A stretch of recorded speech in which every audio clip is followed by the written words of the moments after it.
goes out to a screen porch.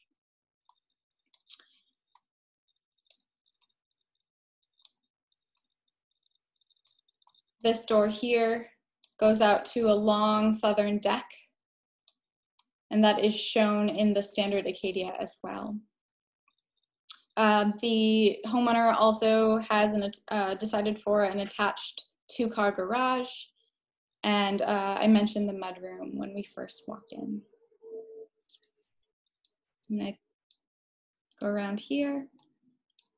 So there is a fairly decent sized office that comes off the living room, and the homeowner opted to have a set of double doors so that they could open those double doors up and use the spaces together. And it also can be closed off for an office or a bedroom, future bedroom if necessary. The bathroom is a pass-through bathroom, so there's 2 doors, one from the office and one from the main entry. So we've come almost full circle here. And that is a full bathroom, shower, sink, and toilet.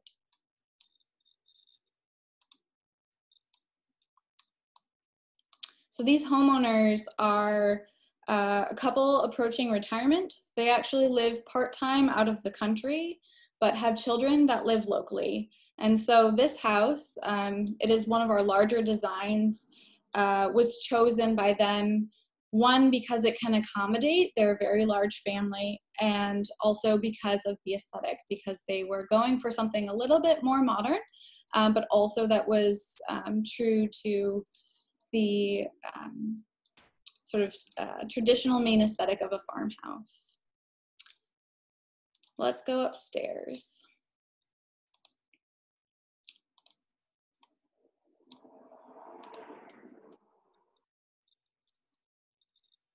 So there are 4 bedrooms upstairs and 3 bathrooms.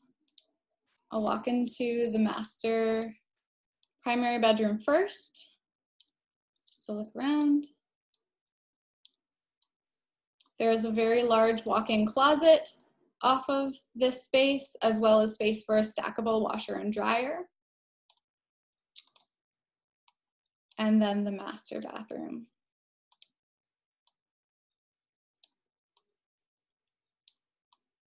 Curbless walk-in shower, linen closet, and a double vanity.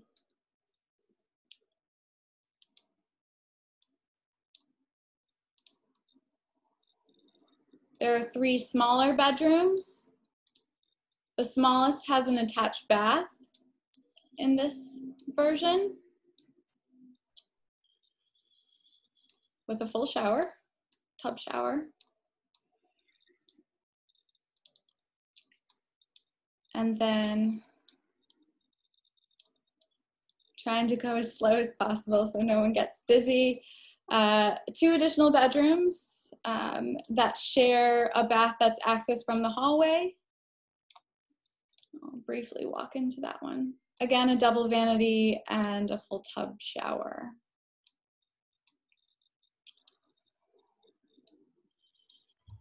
So as you'll note, if you're looking around, you see this grill in the ceiling here, and that is the return air or the makeup air for a ducted mini split system. So this house has 2 ducted systems, one for the first floor and one for the second floor. Audrey will talk a little bit more about that. You'll also see, I should point out, in each bedroom for the ducted system, there's this this register in the ceiling where heat and air conditioning is delivered to each room. And then in addition to that, went too far, try to back up. So you can see it. The standard system of an ERV is shown. This is supplying fresh air to this bedroom.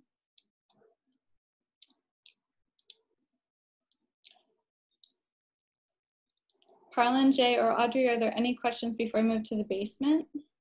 There is a question, it might be a good time to answer it. And someone's asking about what finishes are done on site versus in production, i.e. wallboard, paint, floors, etc. Yeah, so that's a question that could have an extensive answer. It changes a little bit from home to home, but what we typically see is drywall, interior windows and doors are installed, interior trim is installed, often the kitchen is installed. Actually, let me go back into the kitchen. Kitchen cabinets are installed. In this case, the homeowner chose cabinets from the Marilat line, which is a standard offering from the factory. And so both the bathrooms and the kitchen came with the cabinets installed. Most often you see flooring, siding, and sometimes roofing happening after the modules are delivered. If the roofing is shingled, then the factory can apply it before the boxes are delivered. If standing seam metal roof is chosen, then it would happen after the modules are delivered. What you are seeing here in this house are what we call standard or the BrightBuilt level finishes. And it's what most homeowners opt for when they're choosing finishes. It's sort of the middle tier of finishes. So it's not the standard offering and it's not quite architectural custom, but for example, the hardwood maple floors would be considered BrightBuilt tier. Cabinets would be considered BrightBuilt tier. These granite countertops be considered BrightBuilt tier. Let me go into the basement. The basement is largely unfinished, but it does show some of the systems involved. And this basement also happens to be a partial daylight basement. So there is, on the southern side, there is a walkout condition, as you can see over here. Looks like we caught someone walking outside during the scan. So the systems are kept in the basement. We have a heat pump water heater. This is actually a cistern for the fire suppression system in the house, and then the air handler for the mini split, the ducted mini split. And Audrey's going to talk a little bit more about those things now. Hi. Let's start. Let's see. Let's start with our wall systems. We'll talk about all of the systems, but first and foremost, all our BrightBuilt homes are built with well-insulated wall systems. Down here, you see the foundation wall with a number of layers of polyiso cyanurate insulation on the inside. Luckily, it is finished with a white face, which is for fire retardation, but it lends itself nicely to lightening up the basement. Upstairs and within the modules, we have our standard double wall system, which is 2 2x4 wall studs, and it's dense packed with cellulose insulation. Those are done in the factory for some modules, and the second floor also has the same system. In this particular model, the whole second floor came from the factory, so all the exterior walls were dense packed and sheetrocked in the factory. I think one of the, you did talk about the sheetrock being done in the factory. The factory also does a first coat of primer and a first coat of finished paint. So because I jumped in late because I had some technical difficulties, is Jay going to be doing questions alongside or? Okay. Yes, Audrey, there's a question about what we were seeing just before, which is the fire safety system, and if that's standard at BrightBuilt. No, that was an option for this home. When we jump back upstairs, you'll see some of the sprinkler heads upstairs. So this couple did opt for the fire safety sprinkler system. Well, they'll be out of town, as Jessica said. They live out of the country for part of the year, so I'm sure that had a lot to do with choosing that system. Going back to maybe we can go upstairs and we'll take a look at the windows, and then we'll get back into mechanics as well. So part of our wall systems are obviously glazing and doorways. The walls in this home are Matthews Brothers triple glazed UPVC windows. They are a vinyl product.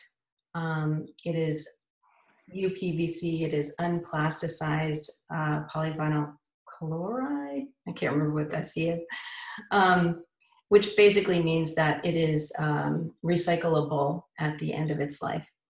Triple glazed windows allow great solar gain from direct access to the sun, and they're well sealed and provide a really nice insulative layer along with our walls, of course. These particular windows are they have sheetrock return. So Jess, if you can get a little closer, you can see that the sheetrock goes right to the window. It's a very nice look, and it's a little bit of an upgrade. The sills are birch plywood, so it's a nice, smooth, and modern look to this window. There's no standard casing for this. As you can see, there's no wood on the jambs or on the head. And then we can look at the doors, and you'll see that they are cased traditionally. And as you can see, there's two jambs and head casing. These doors are Therma-Tru insulative doors. They are dual glazed. These particular doors are 8 feet high, so they match nicely with the line of the windows inside the home. So let's just take a little look. We'll start with the ducted mini split that Jess already mentioned. You can see that, yeah, thank you. In the floor, there will be grills. Those are cutouts right now for grills to be placed in the floor. The first floor system is run by one ducted mini split that is in the basement. And so all the ducts are coming up from the basement into the first floor. Audrey? Sorry? There's a question along those lines, and it says, does BrightBuilt build the ducts, or is this something finished on site? Well, along with the flooring, it's finished on site, but the ducts, depending on what floor it's in, the ducts are taken into account when built in the factory, especially upstairs. These are coming from downstairs, but we'll see upstairs soon.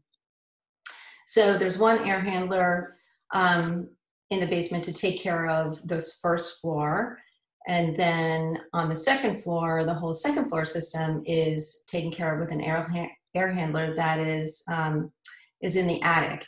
And as these are taken from the downstairs up on the second floor, the air is coming in through the attic. So the vents are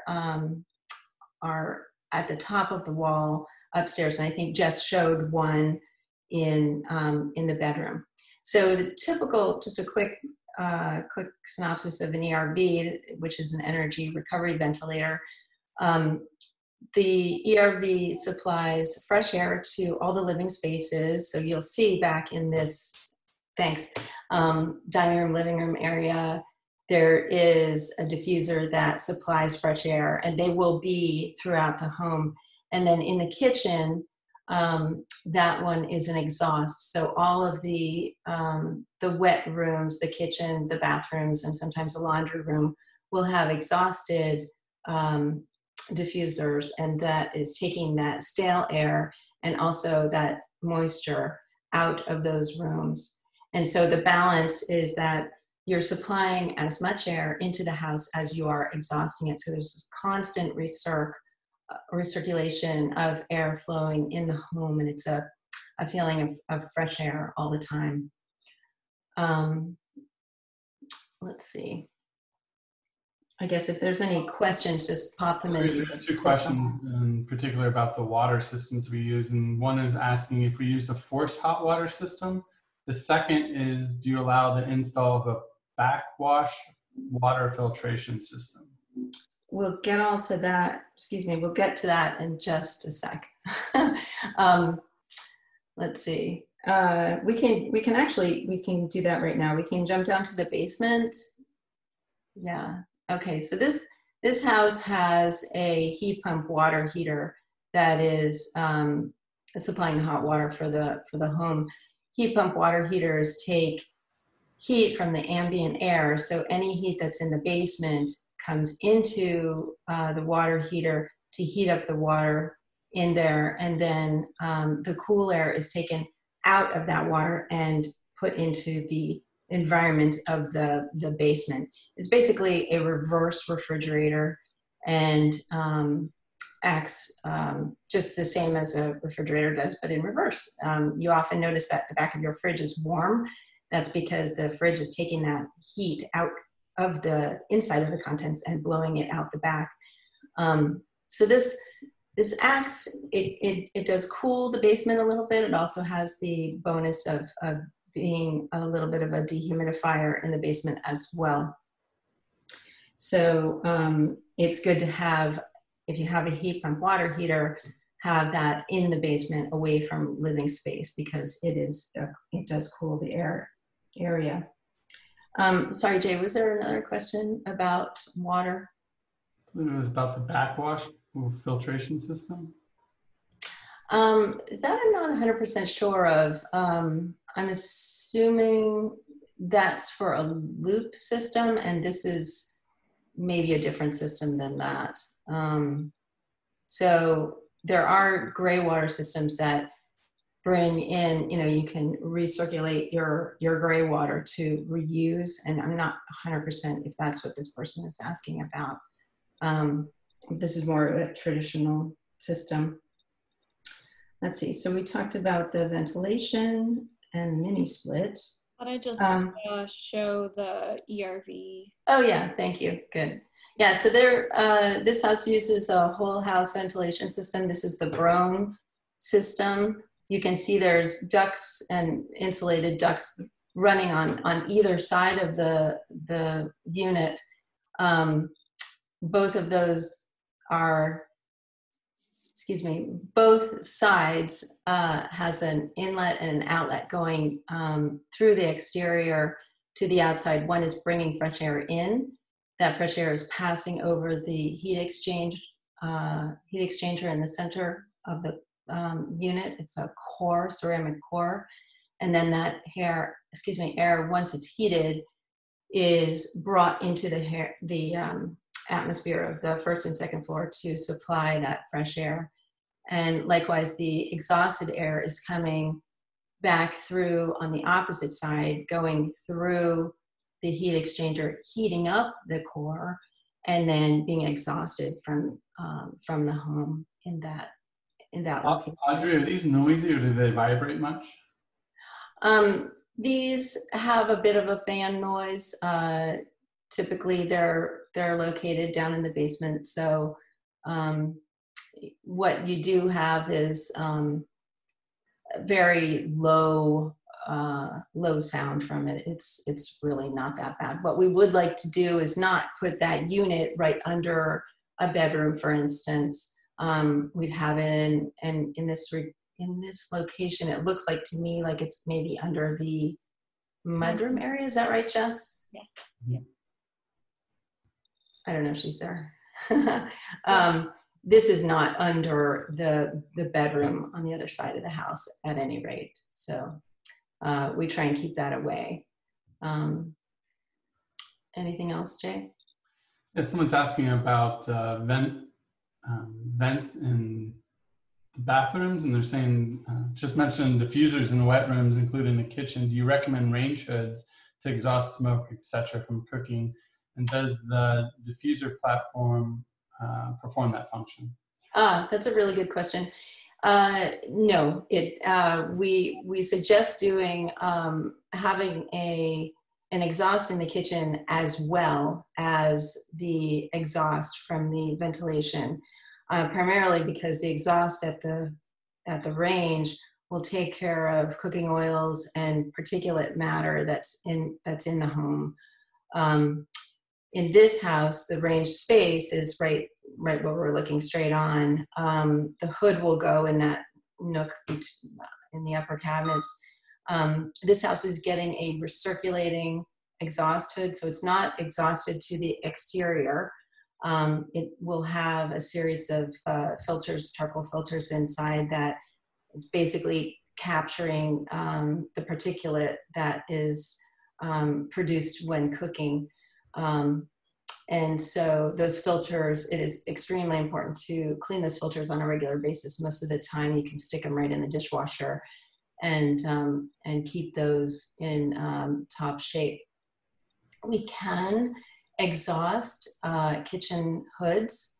And when we do that, we put a maximum of 300 CFMs, cubic feet per minute, on that hood, so that we're not exhausting more air than the house can support. Because it's such a tight home, whatever we exhaust has to come back in. And there is a code requirement that if you exhaust anything over 400 CFMs, you have to include a makeup air system. And that is typically a system that's put in the basement that's actually taking more air into the home and allowing it to penetrate the living area, and then you can exhaust more than 300 CFMs. When they talk about that, they want to also include a dryer exhaust, the bathroom exhaust fans as well. So we'll jump over to in the bathroom. We do have the exhaust ventilation in there, but we also have a Panasonic Whisper Quiet exhaust only fan. So yeah, there's a diffuser above the loo that is exhausting to the ventilation, and then up above is the Panasonic Whisper Quiet. So that is a direct vent exhaust only, very low CFM fan. We do put that in all of our bathrooms. One of the things, since we're here, one of the things that besides the ducted mini split that's heating the house, in all of our bathrooms we do add a layer of baseboard. So it's about a 25-inch Dimplex baseboard heater. It is electric. It's one of the lower running, most efficient baseboard heaters. It is on a thermostat. The thermostat is just to the left of that door over there, and you can set it for whatever 65, 70, whatever you prefer your bathroom to be at. It's such a quick way to get heat into your bathroom. It's really advantageous to have one in each of the bathrooms. So then if we back up just one more thing, actually a couple more things for this house. The office behind us has an overhead fan. They opted to put this in, so this is an option. We don't do them in all of the homes, but of course it's homeowner choice, and we can see that there's one in the living space as well. So that's one of the options. And then lastly, for system, we have They are planning a solar PV array on this roof. I'm not sure if it's on yet. When we did the energy model, it turned out with the software that we use to model each home, this home is estimated to use about 10,000 kilowatt hours of electricity per year. That's including the ducted systems and everything that we talked about so far. And that translates to be about a 8.1 kilowatt array. All of our homes are solar ready and plumbed in the factory to accept solar. And so, you know, if you choose, like this family, to put it in immediately, you're all set. If you choose to put it in later on, when finances allow, that's okay too. So there's a direct route from the solar panels that would be on your roof right down to the cellar where you would keep your inverter. Jess, was there an inverter in this house yet? Not yet. Not yet. Okay, so that'll be coming. Be cognizant of time. I'm going to ask one more question of you before we move over to the next home. Yeah. We have someone asking about how does BrightBuilt handle penetrations, incoming utilities, water, electricity, outdoor faucets, as well as potential thermal bridge problems such as metal handles and on exterior doors. Yeah. Well, with metal handles, we have a little bit of thermal bridge there for sure. And I really don't know too many doors that don't have metal handles. However, all other penetrations are sealed with either gaskets or tape, depending on who is doing the sealing. Most of the utilities are coming underground into the foundation. They are sealed and insulated at the point of penetration. And again, when when I started, we were talking about the insulation down in the cellar. The insulation and all the seals for all of the utilities is done by the general contractor on site. All of that is done before we set the house so that everything is taken care of, and you can see everything. And then the house gets set and connected, and we go from there. If there are other penetrations, for instance, some of the penetrations are actually taken care of in the factory, where maybe the factory has put in ductwork for an exhausted hood. They've got the space in the exterior wall, and then when the house gets delivered, the contractor would connect to that. And along with finishing off, of course, the siding of the house, they're adding an exterior vent hood, or cap, I guess it would be. I'll also mention that we recently did a mechanicals webinar that we can pass around if folks are interested in learning more about the mechanicals. Yeah, great. Thanks, Jay. Harlan, are you on? You're muted. Yes, I'm on. I can go ahead and jump in. Okay, so I'm going to talk now about our Sidekick camp. This is a design that we've actually fairly recently rolled out. It's piggybacked onto the Sidekick efforts, whereby we designed a home that was initially intended as an accessory dwelling unit to an existing home.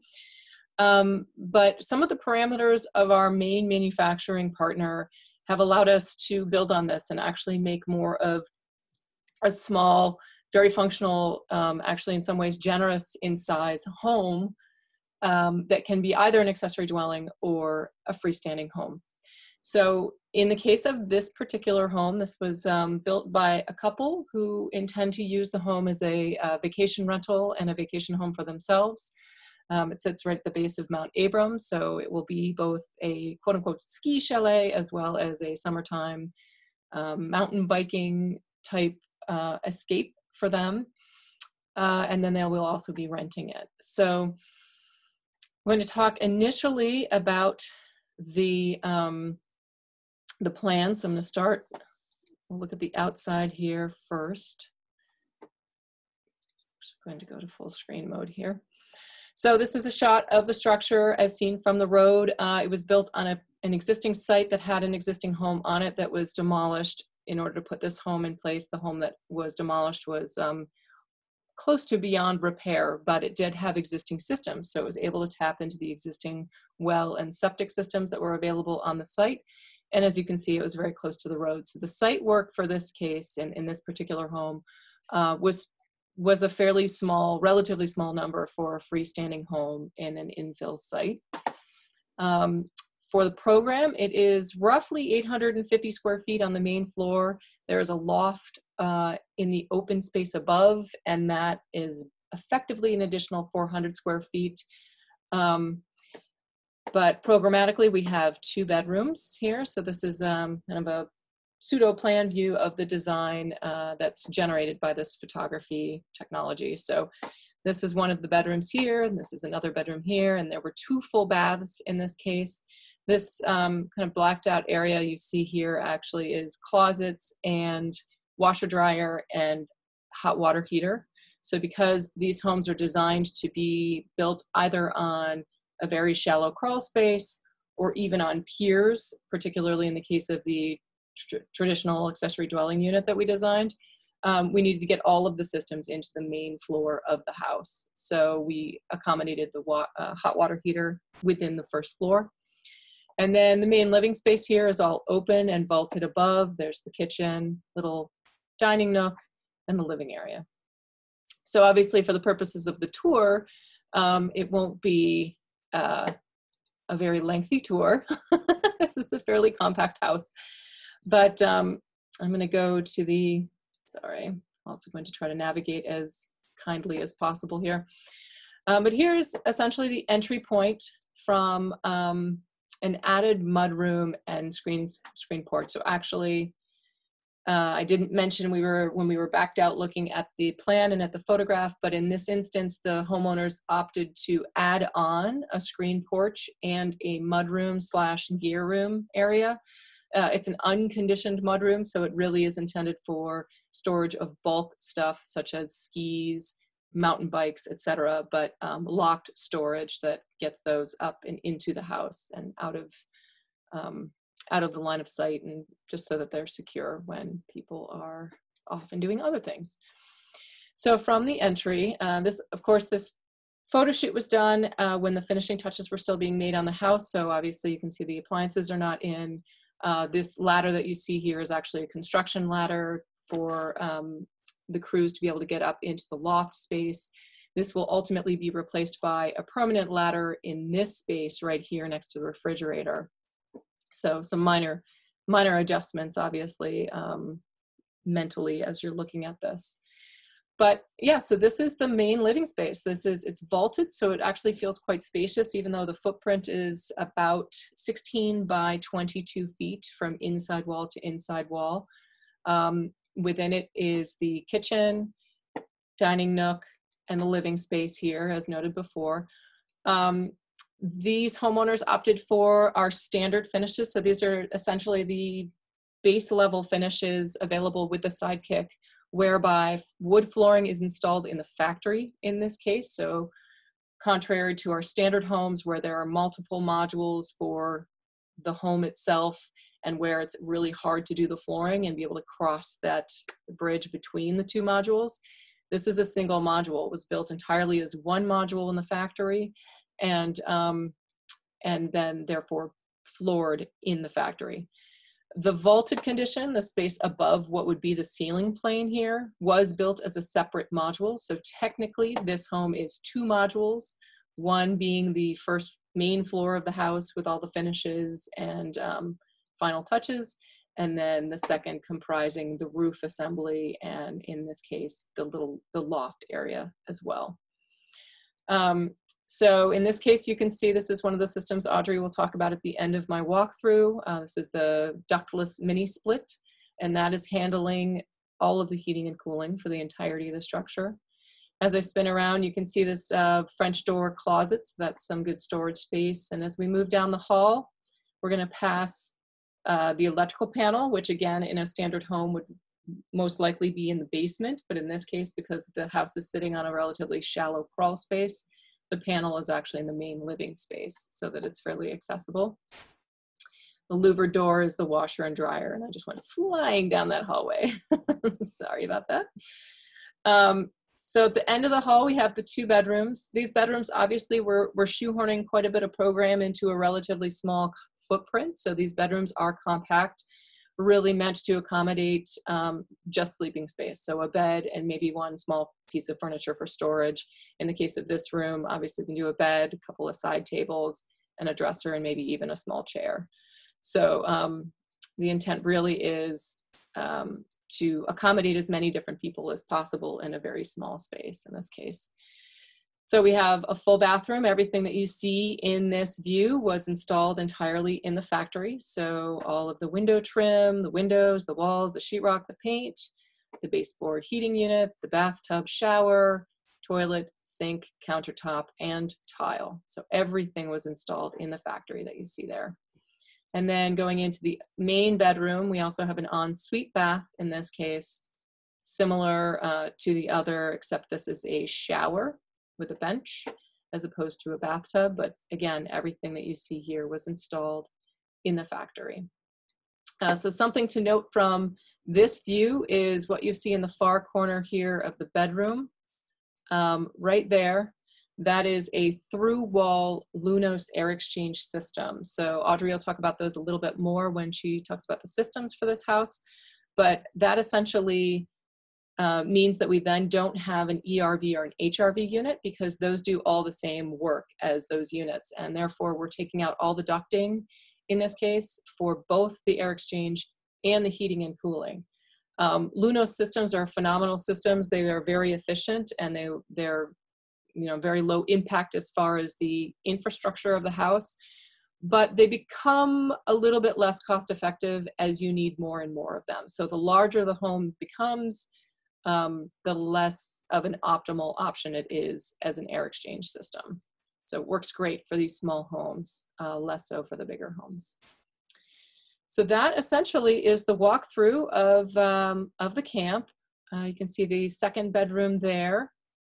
I'm going to go out into the mudroom and closet space, mudroom and screen porch space, just so you can get a sense of those added features that these homeowners opted to build on to the base home.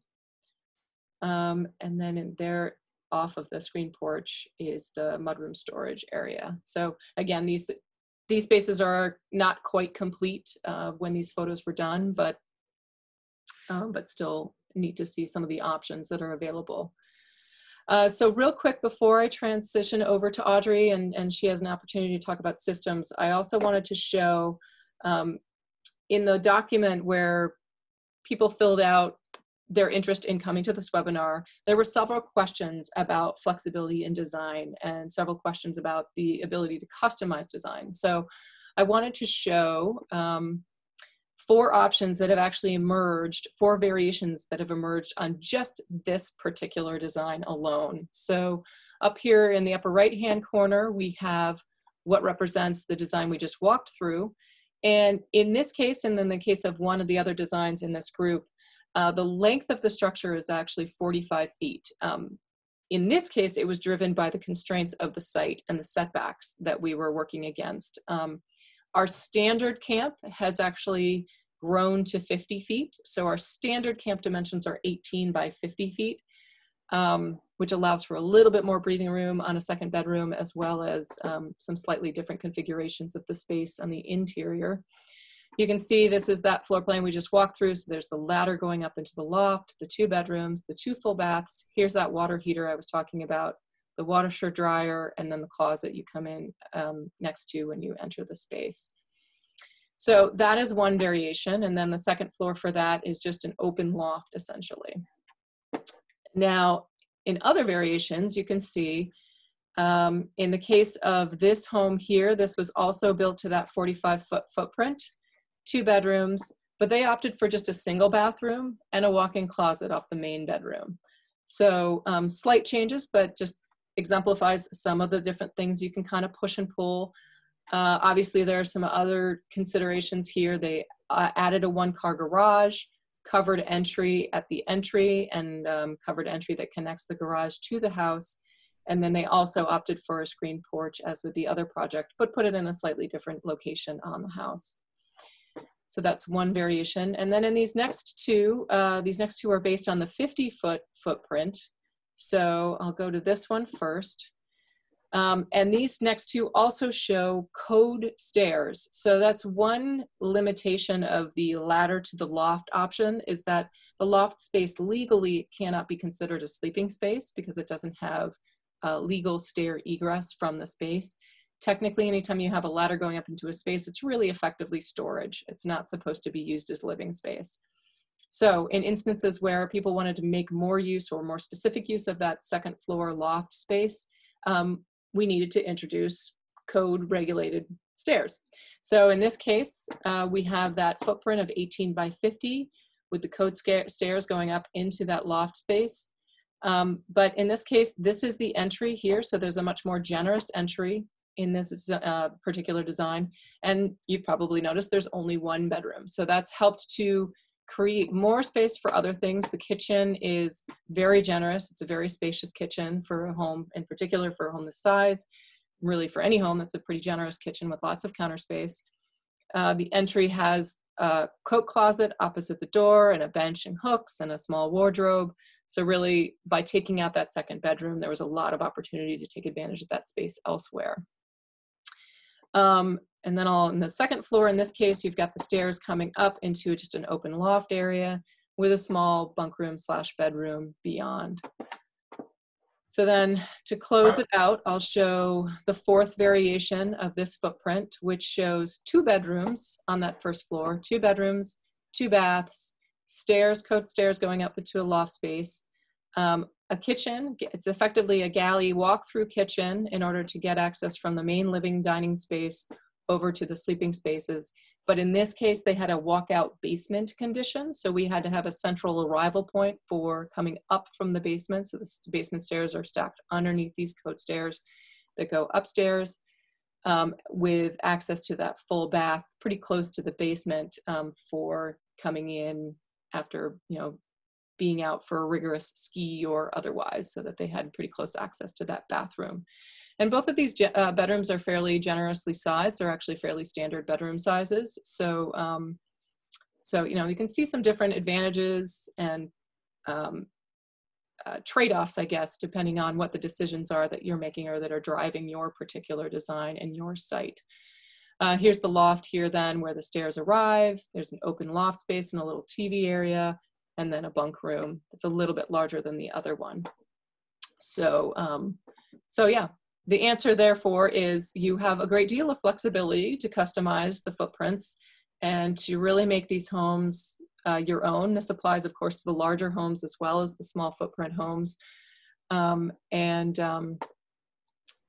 Really, as long as what our rule of thumb essentially is that as long as you're staying within the footprint and the shell of the pre-existing design, you can effectively do whatever you want to the inside.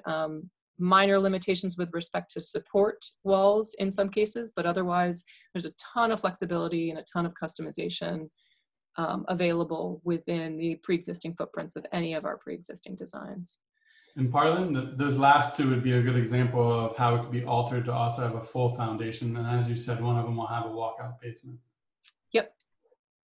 There's also another question is there any particular advantage to sticking with a 16-foot wide versus the 18-foot wide? As far as cost, there wouldn't be a drastic difference, I would say, between the two. But the limitations, I'm sorry, I'm not sure why I can't get into a good vantage point. Here we go. Delivery limitations would be the bigger factor to consider. So the 18-foot option is only available in the state of Maine. I know we say that in a couple different places and it's been stated as part of the presentation, but 18-foot width modules are only available within the state of Maine and really only within limited areas within Maine, and it would depend upon your specific site and the access to that site. So that would have to be analyzed prior to us ensuring that we could get an 18-foot module to your site. 16-foot widths would be available throughout most of New England, plus, or I guess I should say minus a few inches in some cases, depending on the state and the site. So we could effectively modify most of these designs to be 16 feet wide, though some of the designs I just shared would have to be, certain features wouldn't be available within that footprint because of just those extra 2 feet that you would lose in narrowing it down. So from a cost standpoint, not a huge difference, but certainly a location standpoint. And one last question before Audrey takes over on this one is there a roof pitch customizable, i.e. a shed roof on the south facing side? Yes, we can definitely do that. We have done it with our sidekicks. If that's in reference to sidekicks, then yes, it's definitely doable. It may be a little bit more complex with the larger homes, depending on what the aesthetic is that's desired, but it is likely doable, yes. One other question while Parlin's still speaking maybe is, have construction times and costs been impacted in the age of COVID-19?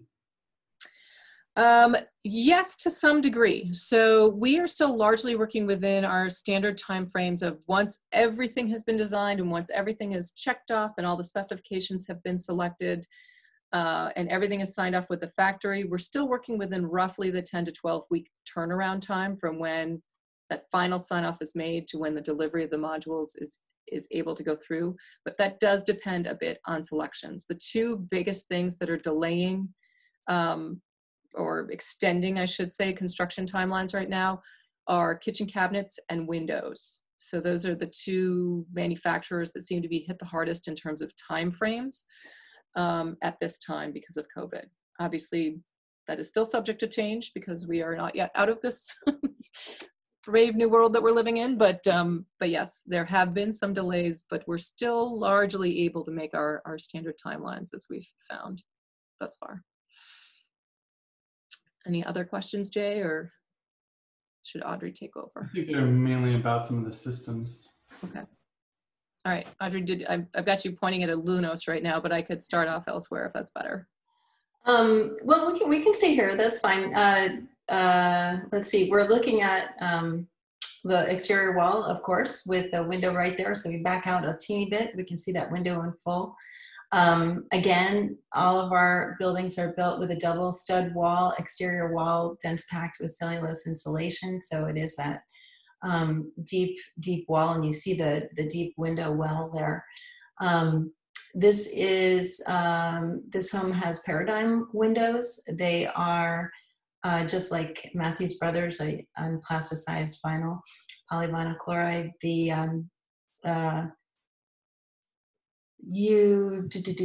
are triple glazed windows. These are casement windows, just as in the other home. You can see that the trim is quite a bit different than the previous home. So this home has our standard colonial casing around the window, and it's more of a traditional look. So you have the window casing going around. The deep window well is trimmed with an extension jamb. You have a traditional sill and the traditional apron below the sill. So that is a standard finish for windows. Likewise, for the exterior doors, I think, Parlin, can you jump us back out to the big room? Yep. And also just wanted to do a quick time check. We're 3 minutes from 1 o'clock. So I don't know if we want to do more of a quick overview of the systems and then get into some of the nuts and bolts as questions arise and as people. Sure. So just the same Therma-Tru doors. That is a paradigm slider, cased traditionally with the standard colonial casing, and there's a colonial baseboard. So then in here we have the Daikin mini split, which is on the wall right there. That is, like Parlin said, can be the main heating system for the whole home. I saw that when Parlin was talking, one of the questions was about vibration for the mini split. They don't necessarily vibrate, but there is fan noise because there is a small fan in there. So You can hear a little blower noise with the mini splits when they are on, but they do blow the warm air. Of course, they cool as well, just as the Ductless, which I don't think I mentioned in the last one, but there's cooling and heating with both of these systems. Back in the bathroom, we still have the baseboard heat. You may have noticed in the bedrooms, we also had, there it is, we also had a small baseboard heater in both of the bedrooms. So in this house, there's actually four four Dimplex 25-inch heaters, and each room has its own thermostat. So back up, up there in the top corner of this bedroom is the Luno system that Parlin mentioned. This is a different sort of ventilation system. It runs in pairs of units. It does have a central core that is a ceramic core that does the same thing, heating and cooling the incoming and outgoing air, depending on the season.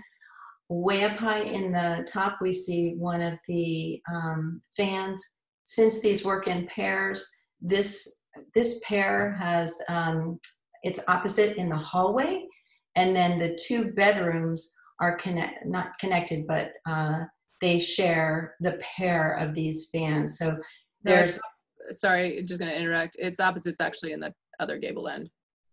Oh, it is. Oh, okay. Sorry about that. Yeah, so of course that makes more sense. These fans blow in one direction for 20-30 seconds and then blow in the opposite direction. And so they're constantly moving the air throughout the home. So again, two gable ends in the lofted area, and then downstairs in the two bedrooms, it's just helping to move that air around. Bathrooms have the same Panasonic Whisper Quiet exhaust only fan. And then one more thing for exhaust is the hood in the kitchen is, it's not an exhausted unit, it will be a recirculating unit. But again, we could put a small exhaust hood in the kitchen. And so let me see for options. As I said before, all of our homes are plumbed and ready to be solar, to accept a solar PV array. And this one is plumbed for it, but I don't believe they're going to be getting it when they do start using this home as a rental. Yep. So I'm going to just jump in. We're at just after 1 now. I think, so for everyone who has joined us for the hour, thank you so much for joining us. And we have recorded this, although unfortunately we started a little bit late on the recording, so the first part will be cut off for those who watch the recording after the fact. But definitely feel free to follow up with any questions, touch base with either Jay or any of us here if you have specific questions. I wanted to really quickly go through the remaining questions that are on the screen at the moment. And I'm just gonna roll right through them. So we've got ducted mini split system, typically don't do well in cold temperatures under 20 degrees. Is this not the case anymore with this type of system? I'm just gonna answer quickly. We get this question all the time. And while it's true that the systems themselves don't work as efficiently in colder temperatures as they do in sort of the optimal 40 to 60 degree range temperature, they still work very well. And the difference is, the reason that they have the reputation of not working as well in colder temperatures is because they've been used in applications where the house is losing a lot of heat throughout the course of the day and night, and the system has to work really hard to make up for that heat loss. So in homes that have triple pane windows, high performance doors, and deep, well-insulated wall assemblies, they are not affected by that same issue. So they work really well in all temperatures in this climate for these types of homes. Any capacity for composting toilets is the next question. Yes, we can definitely do composting toilets. It would depend on the toilet system itself and the criteria required for how the system functions. So it's not something we actually have done or have had installed in any of our homes. So we would need to learn more about the specific system itself. But theoretically, it would be doable. And someone was asking if there was a previous walkthrough. We have done a walkthrough of this design specific to our sidekicks, and that was recorded. The entirety of the sidekick piece has been recorded. The recording started late in the Acadia. So in response to that question, we got most of this presentation recorded. It's just the beginning of the Acadia walkthrough that was cut off. Another question is the same question for the ductless mini split system, noise and vibrations. I think Audrey addressed that. So the vibration issues that I think we hear about the most are generally attributed to the outdoor compressor units.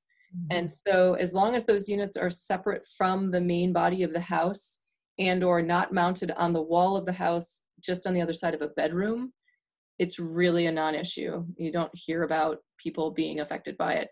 And I would say that the fan noise for both the ERVs and the mini split systems is almost undetectable. It's so quiet that it really isn't something that you pick up on. So noise from the interior units is really not much of a factor. And then the final question is price range for the camp.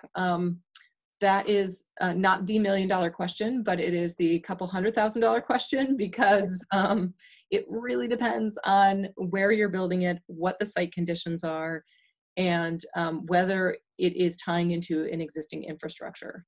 So we're seeing site costs these days on the order of $80,000 to $120,000. So that's when you're digging into a green site that doesn't have pre-existing infrastructure. So that obviously swings the pendulum pretty far in overall project costs if you're building a fairly small home.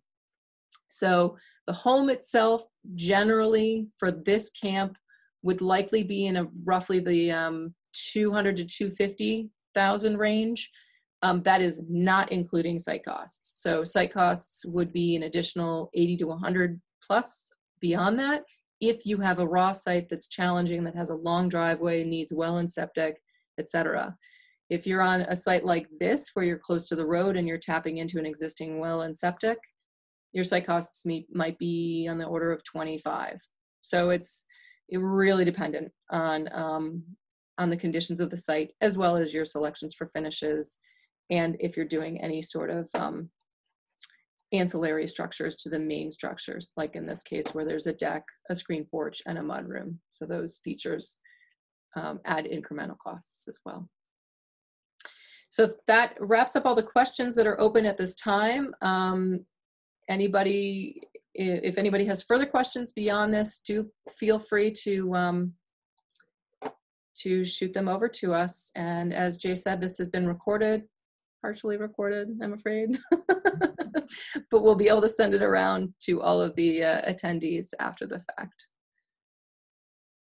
So if there's any further questions, feel free to chime in. Otherwise, I think we're all set. Thanks for Audrey, spending your lunch with us, folks. Okay. Does anyone else have anything to add, Audrey or Jessica? Jay just did. No, thanks for joining in. Resounding thank you. All right. Take care. Everybody.